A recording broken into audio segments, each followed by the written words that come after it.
Okay बच्चे, molecular class to last numerical जो हमने किया था वो था हमारे पास, जिसपे हमने मोमेंट ऑफ इनर्शिया कैलकुलेट किया था। ठीक है, आज हम जो न्यूमेरिकल करेंगे that is your,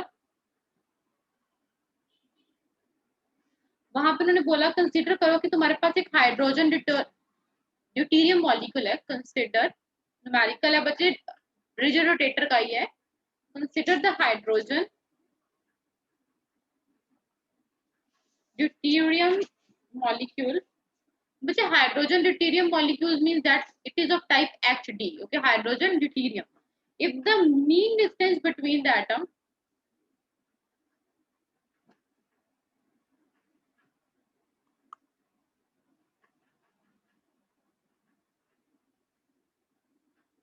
is 0.08 nanometer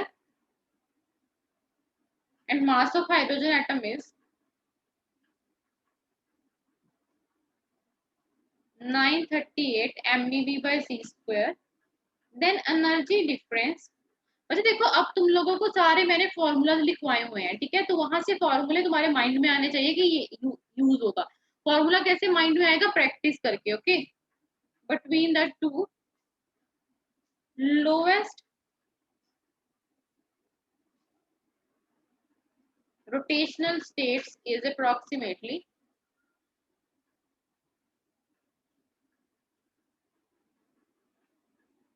अच्छा, option A is 10 raised to power minus EV, B is your 10 raised to power minus 2 EV, C is equal to 2 into 10 raised to power minus 2 EV,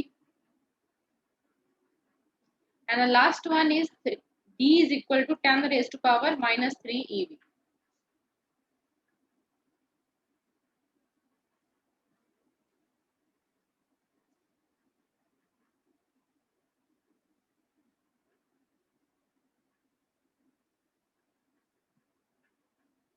बस जब भी हमारे पास क्या है कि दो molecular, कोई हमारे पास एक हाइड्रोजन है, एक ड्यूटेरियम है, दोनों हमारे पास टू बॉडी प्रॉब्लम है।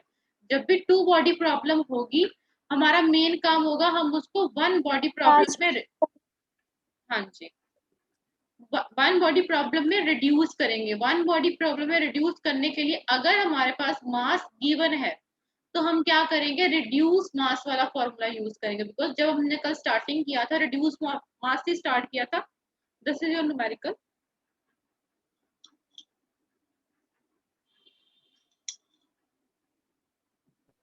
हो गया थी।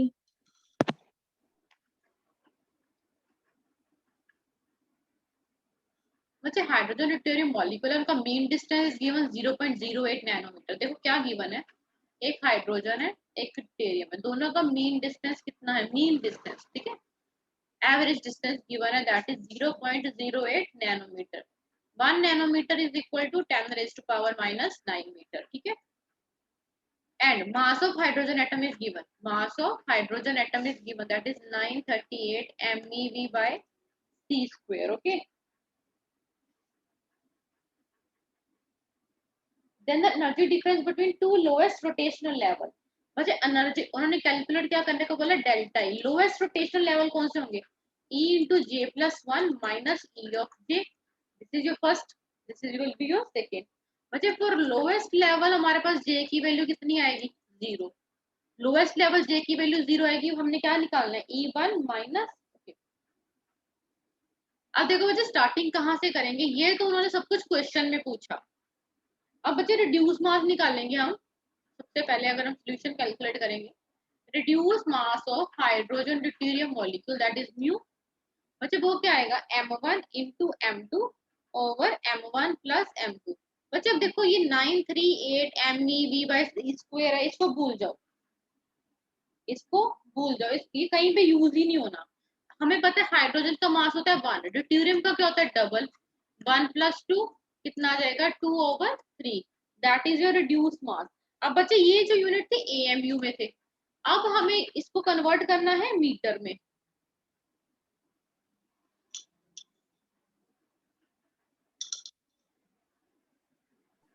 लास्ट पेज करियो, 1 मिनट लई।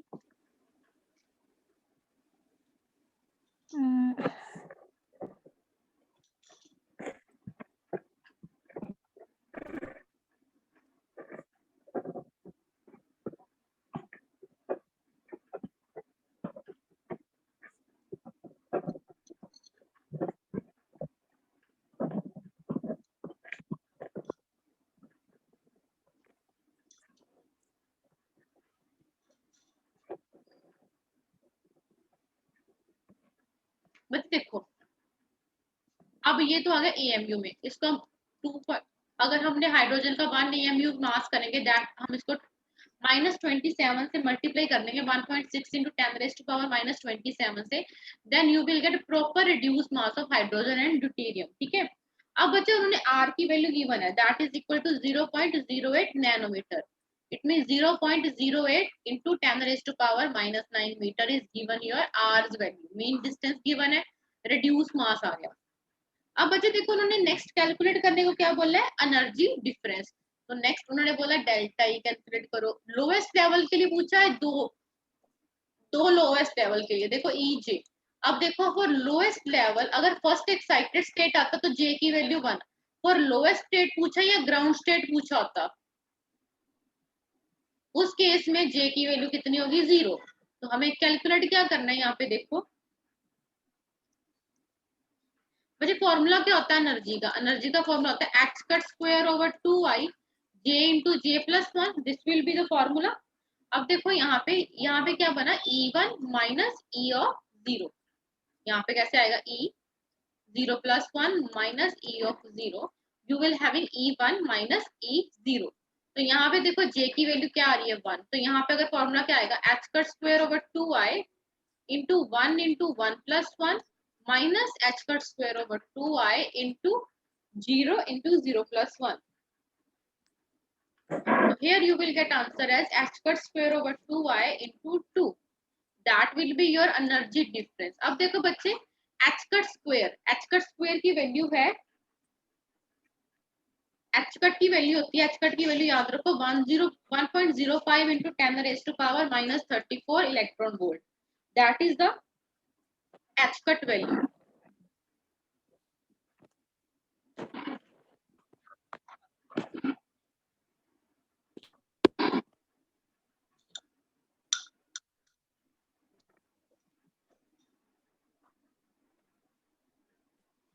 बच्चे आई की वैल्यू चाहिए, I is equal to mu R square. अब म्यू की वैल्यू कितनी है, 2/3 इंटू 1.67 इंटू 27 10⁻⁻27। बच्चे देखो अब हमने इलेक्ट्रॉन वोल्ट में करना है, तो 1.6 इंटू 10⁻⁻19 से मल्टीप्लाई कर दो, just to convert energy in electron volt, because option में इलेक्ट्रॉन वोल्ट में है। Just to convert total energy difference in electron volt as in option, तो हम क्या करेंगे, इसको 1.6 से मल्टीप्लाई कर देंगे into r square, 0.08 into 10 raise to power -9 का whole square, that is equal to I's value. अब यहाँ पे वैल्यू पुट करो एच कट स्क्वायर वाली टोटल, बच्चे 2 से 2 कैंसिल हो गया, तो आंसर कितना आ जाएगा यहाँ पे, delta E will be your 1.05 का whole square into 10 raise to power -68। Electron volt में चाहिए सारा आंसर, तो 2/3 into 1.67 into 10 raise to power -20 into 1.6 into 10 raise to power -19 into 0.08 into 10 raise to power -9 का होल स्क्वायर। बच्चे इसको solve करके answer आएगा 0.96 into 10 raise to power -2 electron volt. Delta E will be like of this.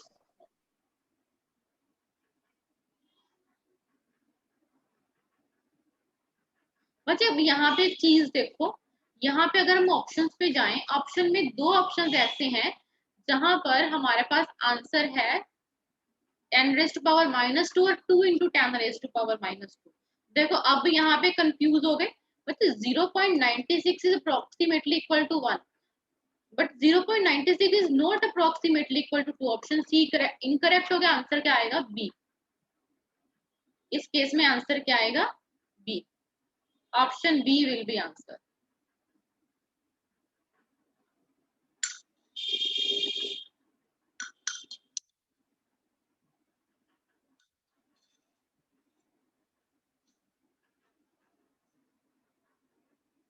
Anjali clear हुआ,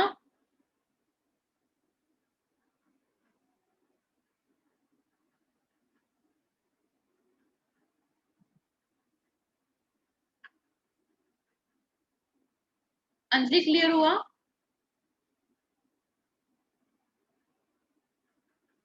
Anjali voice नहीं connected just हो गया पर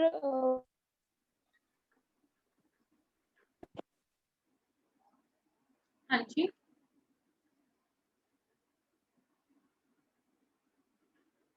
बच्चे नेक्स्ट टॉपिक है हमारा vibrational spectra. Topic 2।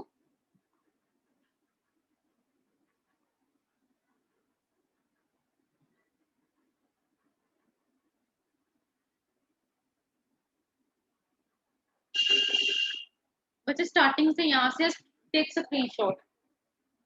First screenshot, second, third,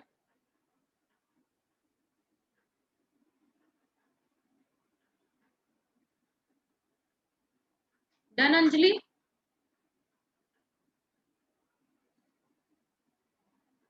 next is बच्चे वाइब्रेशनल स्पेक्ट्रा। बच्चे vibrational spectra is basically arises from vibrational motion of molecules. जो मॉलिक्यूल्स है वो वाइब्रेट हो रहे हैं, तो हमारे पास कौन सा स्पेक्ट्रा आएगा? Vibrational spectra. बच्चे जैसे हमारे पास रोटेशनल स्पेक्ट्रा माइक्रोवेव रीजन का फिनोमिना था, वैसे जो वाइब्रेशनल स्पेक्ट्रा है वो हमारे पास आईआर रीजन का फिनोमिना है। Vibrational spectra is phenomena of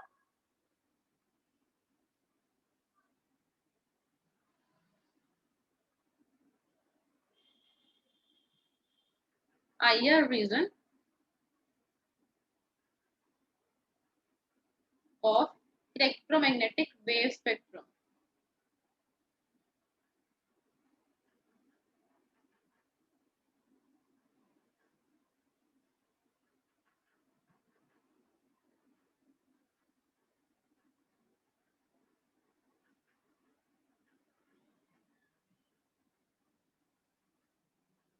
but इसकी रेंज जो लाई करेगी हमारे पास वाइब्रेशनल स्पेक्ट्रा की, that is from 10 raise to power 0 to 10 raise to power 2 micrometer.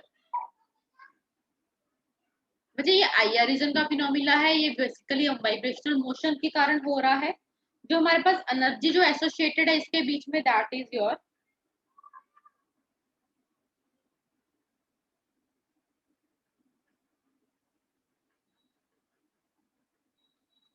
Energy associated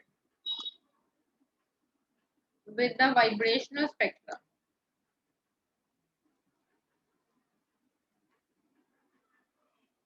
That is your delta E vibrational is approximately equal to 10 raised to power minus 1 electron volt.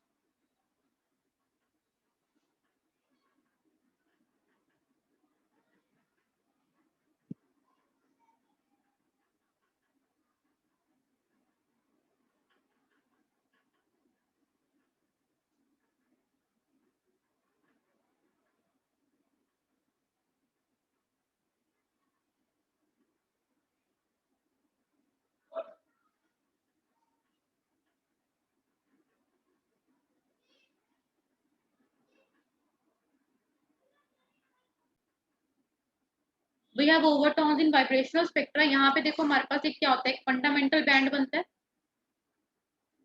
Then हमारे पास ये कहाँ पे बनता है? Wave number V note पे। अगर हमारे पास वेव नंबर की वैल्यू इंक्रीज कर रही है, then you will have first overtone there, then after again you will have a V bar 2, that is also second overtone, that is a V हाँ G centimetre, जी। याद है? और जो हाँ हमारे जी पास जी। V1 की जो वैल्यू है वो लेस देन होती है 2 V नोट बार से, और V2 की वैल्यू वो लेस देन होती है 3 V नोट बार से। याद है ये सब कुछ? हाँ जी। Okay good. बच्चे अब यहाँ पे हमारे पास बन गया कि हमारे पास बैंड कैसे बनेंगे। जो हमारे पास जो लोएस्ट वेव नंबर बैंड होगा उसकी मैक्सिमम इंटेंसिटी होगी। ये लोएस्ट वेव नंबर है, 0 इज लोएस्ट वेव नंबर, तो उसकी मैक्सिमम इंटेंसिटी है तो हम उसको बोलेंगे फंडामेंटल बैंड। अगर हमारे पास जो वेव नंबर है जिसकी lowest slightly less wave number, देखो इसकी जो वैल्यू है हमारे पास वो स्लाइटली कम है, देखो इसकी इंटेंसिटी क्या है? स्लाइटली कम, तो उसको हम क्या बोलेंगे? First overtone. जिसकी स्लाइटली अब फिर और कम हो गई, then you will have second overtone. हमेशा याद रखना है कि जो फंडामेंटल बैंड है वो फर्स्ट ओवरटोन का क्या होगा? ट्वाइस। सो अगर हम इसको लिखना हो तो कैसे होगा? The lowest wave number band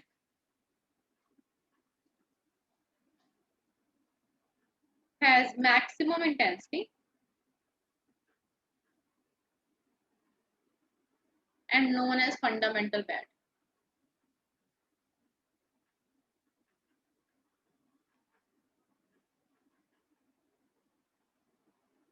But the wave number of first overtone is slightly less than twice of wave number of fundamental bond.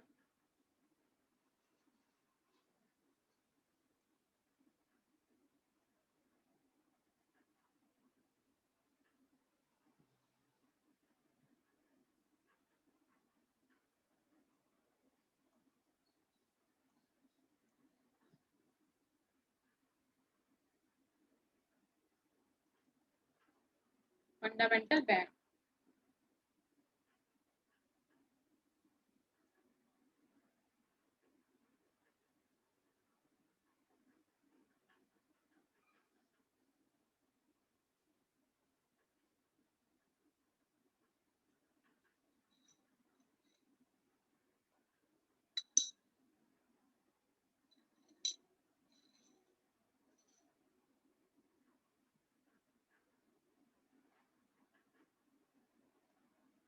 Next term usually vibrational energy. The last वाली slide.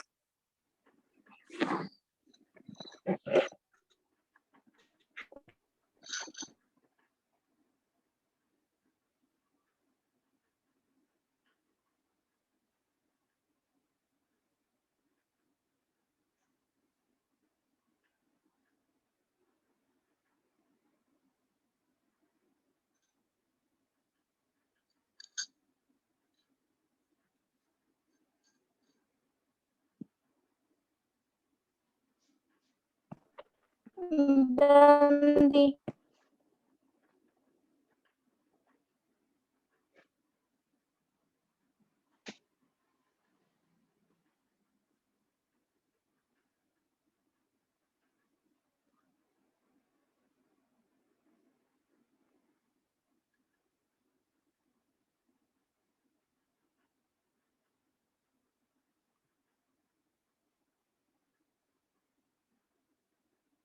बच्चे हमारे पास vibration energy का formula is this one that is h cut omega omega is your angular frequency and v oscillation is known as vibrational frequency जिसकी value क्या है 1/2 pi k over reduced mass k is your constant here.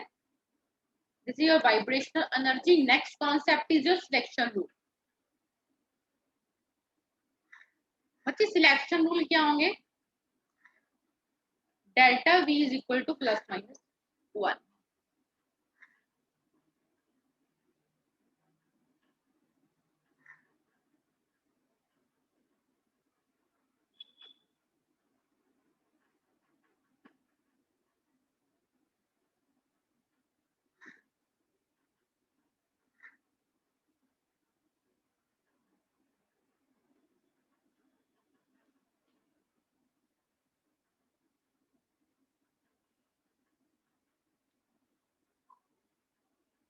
वैसे जब हमने vibrational energy निकाली normal अब हम निकालेंगे vibrational energy in terms of wave number.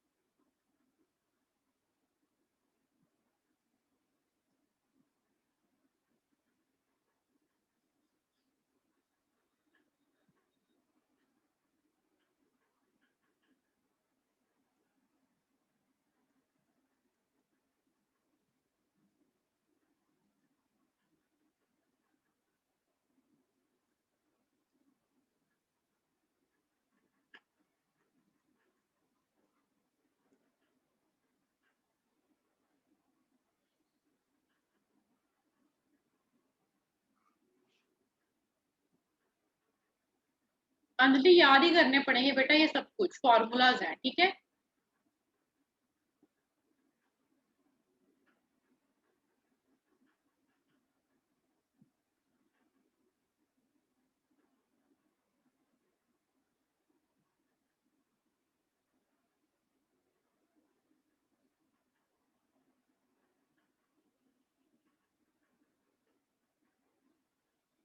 अब देखो बच्चे यहाँ पे हमारे पास अगर हम बात करेंगे डायटोमिक मॉलिक्यूल में हमारे पास सिंगल आईआर बैंड आएगा जो कहाँ पे अपीयर होगा, WE पे, that means V oscillation by C पे। तो यहाँ पे देखो हमारे पास अगर हम बनाएं R और हमारे पास B के बीच में अगर ग्राफ बनेगा तो that will be this type of.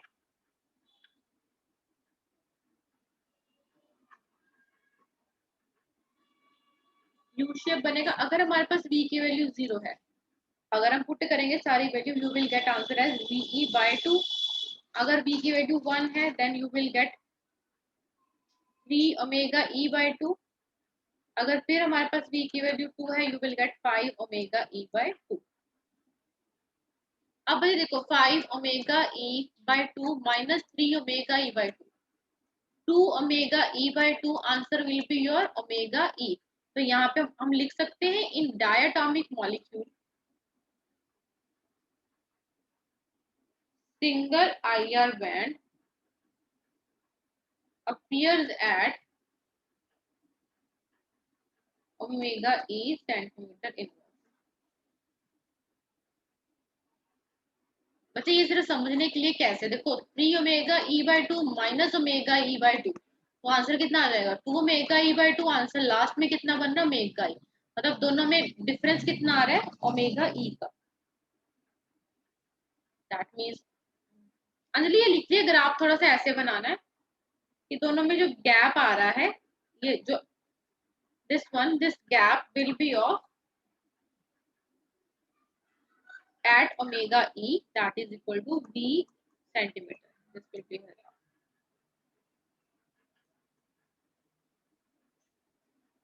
Make this type of graph.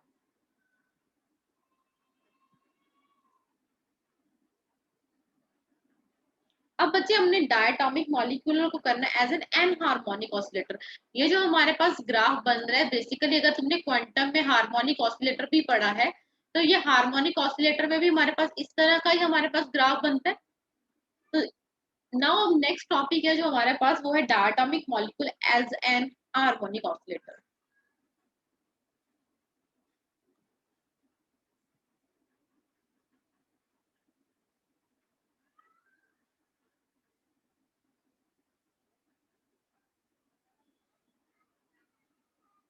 अब देखो बच्चे इसकी एनर्जी गैप कितना आएगा EV V bar is equal to in terms of wave number V plus 1/2 omega E minus V plus 1। देखो बच्चे अब यहाँ पे एक नया फैक्टर इंट्रोड्यूस हो जाएगा that is equal to XC। XC क्या होगा एन हार्मोनिसिटी कांस्टेंट।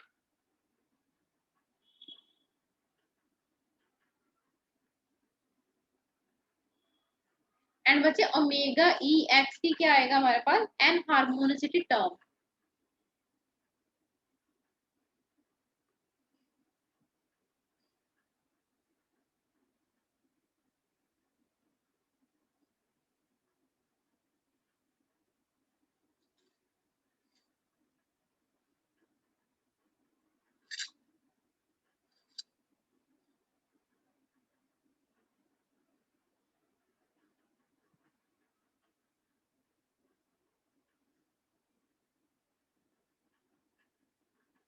अगर हम वेव नंबर और मीन डिस्टेंस के बीच में ग्राफ बनाएं तो हमारे पास graph will be like of this form.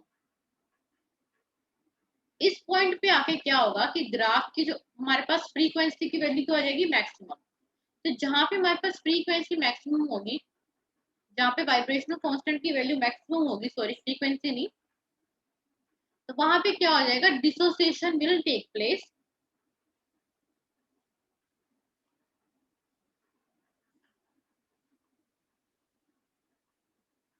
अब हमारे पास यहाँ पे देखो सिलेक्शन रूल क्या होंगे। Most of this will be at V equal to 0, B equal to 1, B equal to 2 and B is equal to 3। अब बच्चे अप्लाइंग सिलेक्शन रूल के अकॉर्डिंग हमारे पास देखो यहाँ पे फ्रॉम ग्राउंड स्टेट 0 लेवल हमारे पास यहाँ पे कंटिन्यू स्पेक्ट्रम बन रहा है और यहाँ तक बन रहा है। आफ्टर देन अगेन यहाँ पे बनेगा V इक्वल टू 1 से लेके V इज इक्वल टू 3 तक। ये जो स्पेक्ट्रम है बेसिकली क्या हो जाएगा कंटिन्यू। ये जो टर्म है this will be a continuum term आ जाएगी यहाँ पे बिकॉज यहाँ पे इस जब ये v की वैल्यू एक मैक्सिमम लेवल पे पहुंचेगी वहां पे डिसोसिएशन होगी मॉलिक्यूल की। जब जिस पॉइंट पे आगे डिसोसिएशन होगी उसके अबव जितने भी लेवल होंगे वो क्या होंगे, कंटिन्यूस लेवल बनेंगे। ये कुछ भी नहीं आया यार, इसके न्यूमेरिकल्स है जो मेन पेपर में आ रहे हैं।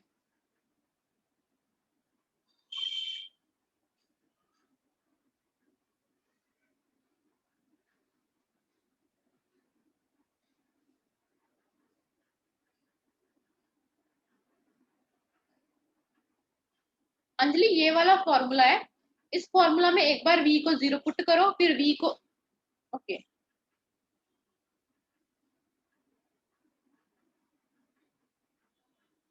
बच्चे v नॉट बार कितना आ जाएगा, that is equal to 1/2 omega E minus 1/4 omega e x. ठीक है, v वन बार कितना आएगा, 3/2 ओमेगा ई।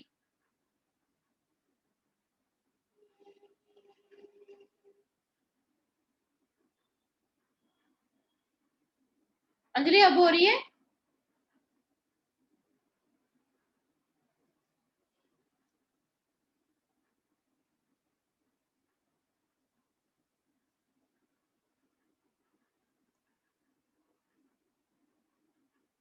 अंजलि अब हो रही है?